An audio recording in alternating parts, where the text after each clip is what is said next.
So, hello everyone, and greetings from Switzerland, Zurich. This is where I am right now. I just got off the phone with one of our major leaders from Poland, asking me about my feelings, impressions, and maybe some updates. And then I also messaged a lot of people, and I got questions all the time. And then I thought, like, why not just dropping a video and share, my impressions, feelings, and updates to all of you guys. And while it is impressions and feelings, because I don't have clear updates regarding timelines and what's happening and so forth, but I just want to share something which is worth sharing. The reason for that, why I think I can do that, is because on Thursday, 3 days ago, I drove all the way up to Wiesbaden solely for the reason to meet the new COO, Stefan van der Ven, who took the position of the COO. Very important position, obviously. And I met him a few times on calls before, and he seemed to be a great guy. And it was very important for me just to connect and, get to know him in person as well, which I did. So I had an hour meeting with him. I actually ended up staying in the Healy office in Wiesbaden probably all day, 4 or 5 hours, because I met Angie, Christina, Celestina, these ladies from Healy who were there from the very beginning. I'm deeply in love with them. They're amazing people. It's such a beautiful atmosphere. But also I met a lot of the support people. I met Karine, who is my personal support, kind of. I can reach out to her for urgent cases, as a lot of you guys know. And I saw a lot of the people who work in the support, met them all, I spoke to a few of them. And I actually also spoke for over an hour with Murat, who is the head of support. And that was really interesting too, so I can report you a little bit about that as well. Furthermore, I meet Kyriakos. Kyriakos is a guy from Greece who is the head of compliance. And he said something amazing to me too, which I want to share with you guys as well. But let me first start off sharing impressions of the meeting with the COO, with Stefan. And first and foremost, I was not wrong. When I first spoke to him on the phone, on Zoom calls, he seemed to be a great guy. I mean, he has 15 years plus experience in the industry. Or was it just with Herbalife? I can't really remember. But he has tremendous experience of how to grow a business, how to go into markets, how to forecast, and how to make good decisions, right decisions, careful decisions, but still strong decisions. And this is really what he showed who he is. He's very, very organized in prioritizing important things first, and then goes down the line. And obviously we went and grew so fast, right? I mean, now we're in 40 plus countries. So eventually you cannot close those countries down, but you have to now to do the best what you can to make them absolutely compliant and make them, open them in a good way, so that we as the members and distributors can work there safe and successful in the end, right? And this is really what he's doing. And honestly, I don't like promising things too much. I mean, I'm excited about a lot of things easily. So I'm not over promising anything, but I can, without knowing him very, very well, I can almost put my hands into fire and tell you guys this is the absolute best guy for this position. This is what I feel. Like the way he talks, the way he sees things, the way he also talks about forecasting a promotion, and think about carefully executing them. And the way he says, he's not accepting any back orders. For example, a back order means if the order went out yesterday and it's still not out. The order went in yesterday and it was not shipped yet. That's a back order for him, and that's not acceptable. This is the thing how he says, I mean, we are now used to delivery time. I wouldn't say used to, but we happen to experience delivery times from 2 months, right? In the past. And this is the way he is, it's not happening anymore. It's not happening. So he is really forecasting the whole thing. He predicts and says okay, if we have a promotion, how many devices we have to have on stock in Australia, close to Australia, in the Singaporean hub or whatever, that we can ship it out on the day when it was ordered, so it can be there the next day or the day after the next day, right? This is the way he thinks, he predicts, and before that, he's not making any sales-driven decisions. And this is actually all I can say. you know, this is actually the most important thing that you have to know. Like it will be organized and structured, and it's so good to hear that. It's such a relief, you know. It's like, wow, there's somebody who's really understand, you know, how you should build the business, how you not burn bridges or burn, you know, people, or, you know, or overpromise and underdeliver. We talked about this a lot of time. Overpromise, underdeliver, overpromise, underdeliver. No, we have to underpromise and overdeliver. We have to get there, right? We have to succeed expectations, right? And this is what he mentioned as well. This is really, we were so aligned on talking about these things, and this is basically the only message I want to give you, you know.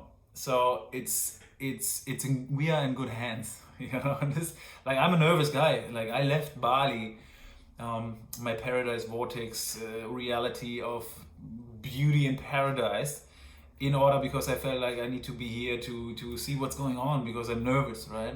And now I can go back to Bali. Let's put it in this way. I can go back to Bali, okay? So that's good news. See, this is good news. So can I give you dates, updates on timelines and things like that? No. But I can tell you 80% of the tickets are basically solved. Of course, there are more tickets coming every day. But after the chat with Murat, who was the head of support, he showed me they categorized all the tickets in 60 different problem categories or issue categories, right? Could be like hardware, could be software, could be refund, could be whatever. Like, there's a category, there's 60 different categories. So now they all get trained in those categories, and then they subcategorize those categories into different areas. So you click on, you know, later on in the back office, they're planning, and don't name me on this one, right? They're planning to have a section where you say, where's the problem?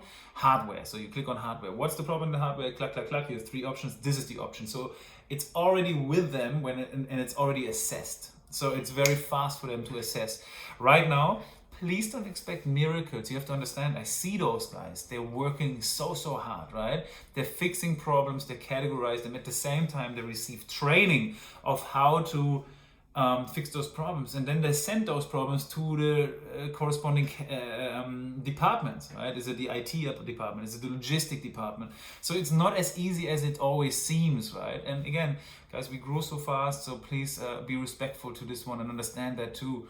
And I hear it many times, and we talked about this many times. It's our responsibility as well to try to solve as many issues as possible. And it's never helped anybody to send 3, 4, 5, or 10 tickets with the same issue because we are nervous, right? And we want to get shit done faster.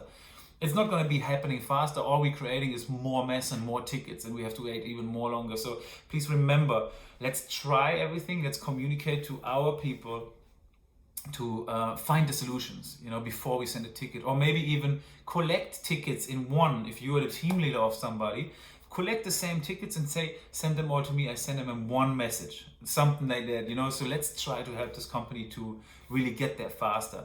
At the same time, they're training those people so they get faster, and then they can cut on steps to resolve things, right? Then they're hiring new people. 3 new people so far, and then the office is exploding. I saw the office. They're moving in January to a new office, to a huge office, big office in Mainz, which is not far from Wiesbaden and Frankfurt, the city next to Wiesbaden actually. And until then, they don't have space anymore. You go there, every room is blocked. So now they're already, because of COVID, half time everybody is at home office. In that time, the people take the desk in the real office, and then they're switching. This is the situation as it is right now. The company is growing so fast. The company went very, very fast. And hiring people, you cannot just go on the street and hire people. Like, you know, you want to train those people. You want to make it right. You want to build it right. Even though they have outsourced companies with, I think, 35 plus people doing the support as well. Long story short, message is the support is working. And he said actually something so amazing. And he said, we don't want to be customer support. We want to become customer service. And if we get there, then we are there where we want to be. Okay? And this is music. That's music to my ears, you know. Customer support becomes customer service. So this is where they are on right now, and I believe them. You know, I see how hard these guys are working. Actually, I wanted to take videos, but at the same time, I didn't want to disturb them because they're busy, right? And like, I don't want to go, hey, and just film myself and talking to everybody and disrupt them. And they think like, who's this guy, right? So I didn't want to do that. Otherwise, I would have shared that with you. Maybe next time when things are a little bit more calm and easy for everybody. But all in all, the support is working very, very hard. So let's support the support to become service. Makes sense? I hope so.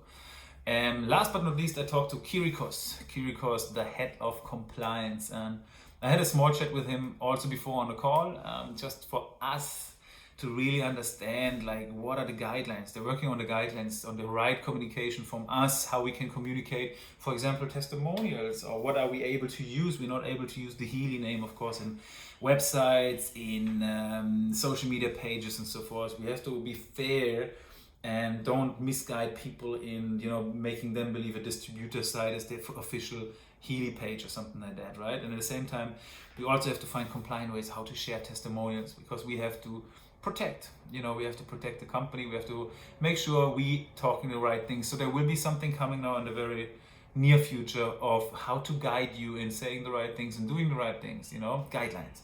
And they are now, you know, Kirikos came with Tasso. I forgot his full name, I'm so sorry. It's a long Greek name, and these names are not the easiest names.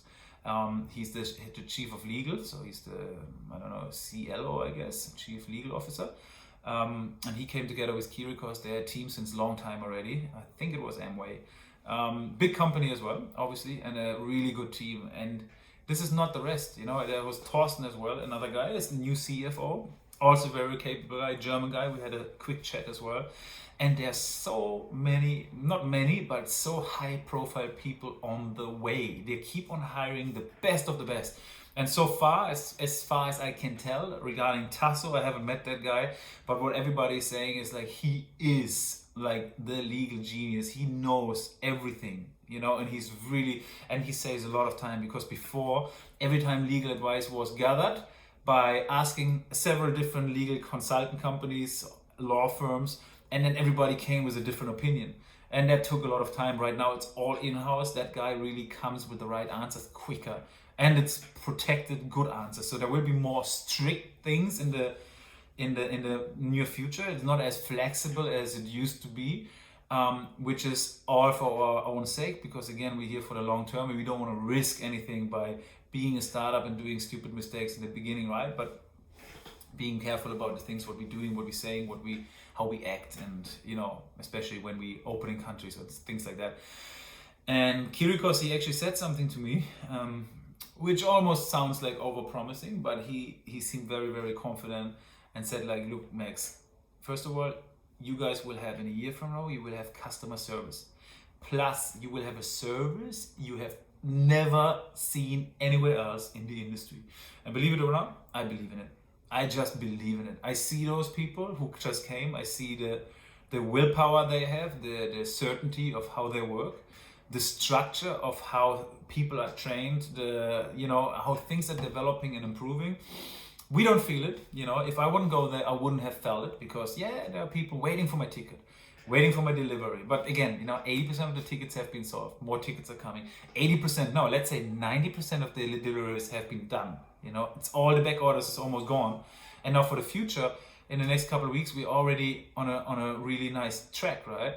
And I truly believe in a year from now, we will have a beautiful service-oriented company with the most amazing product in the world and the most fantastic members in the world, because I have never seen, you know, anything like that. You know, the consistency and the persistency of the people like working together on the same mission and purpose that we are on, all of us, with the right motivation. I mean, we all drop down sometimes, you know, we have all ups and downs. That's completely natural, that's so normal. But all of us, we're working so well and so amazing on this really beautiful thing together. And yeah, I'm proud of it. And this is just, I wanted to share that with you guys. I didn't want to keep it for myself or say it to everybody else on the phone one by one. So I dropped this message. I hope it helps you guys. I hope for everybody who's like, you know, having outstanding tickets and thinking like, what's going on? I hope this message helps you. And I also talked to Stefan. We want to have a Zoom call very soon. You're all going to be invited. I will make sure the Zoom call is going to be public as possible, so all of you guys can participate, and we will have it saved somewhere as well, which he's happy to do so too, where he will be able to share some updates. So maybe end of the week or next week we will do that. I will follow up on this one, I promise you guys. And until then, have a beautiful rest of the week, beginning of the week, where today is Saturday, rest of the week. Take care.